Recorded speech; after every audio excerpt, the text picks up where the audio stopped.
কোটা সংস্কার আন্দোলন ৩ মর্গে ২ লাশ। খোঁজ মিলছে না স্বজনদের। বৈষম্যবিরোধী ছাত্র আন্দোলনের সময় সহিংসতায় নিহত ২ জনের লাশ এখনও পড়ে আছে রাজধানীর ৩ মর্গে। মর্গের ডোমরা বলছেন লাশগুলো বিকৃত হয়ে যাওয়ায় তাদের চেনা যাচ্ছে না, আর এদের খোঁজ করতেও আসছেন না কেউ।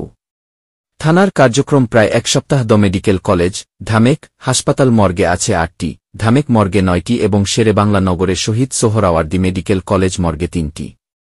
ঢামেক সূত্র বলছে তাদের মর্গে থাকা 9টি লাশের 2টি উত্তরার কুয়েত মৈত্রী হাসপাতাল থেকে, 3টি কেন্দ্রীয় পুলিশ হাসপাতাল থেকে এসেছে। ঢামেক মর্গে দায়িত্ব পালন করা শাহবাগ থানার কনস্টেবল সালাহ উদ্দিন আহমেদ খান বলেন, এখন পর্যন্ত আসা লাশের মধ্যে যাদের পরিচয় নিশ্চিত হওয়া গেছে সেগুলো তাদের স্বজনদের বুঝিয়ে দেওয়া হয়েছে। বাকি 7টি লাশের বিষয়ে তারা সিদ্ধান্ত নিতে পারেননি। কয়েকটি লাশ সড়কে পড়েছিল কয়েকদিন, লাশগুলো ফুলে এমন অবস্থা হয়েছে সেগুলোর বায়োমেট্রিক ডেটা নেওয়া সম্ভব হচ্ছে না। 3টি বডি পুড়ে গেছে, এগুলোর কিছু করা যাচ্ছে না। থানার কার্যক্রম বন্ধ থাকার কারণেও কিছুটা সমস্যা হয়েছে। শনাক্ত না হওয়া লাশগুলো দাফনের জন্য আঞ্জুমান মফিদুল ইসলামের কাছে হস্তান্তর করা হবে। শহীদ সোহরাওয়ার্দী হাসপাতালের পরিচালক ডা. মো. শফিউর রহমান জানান, তার হাসপাতালে ৫ আগস্টের পর 3টি লাশ এসেছে যাদের পরিচয় শনাক্ত হয়নি।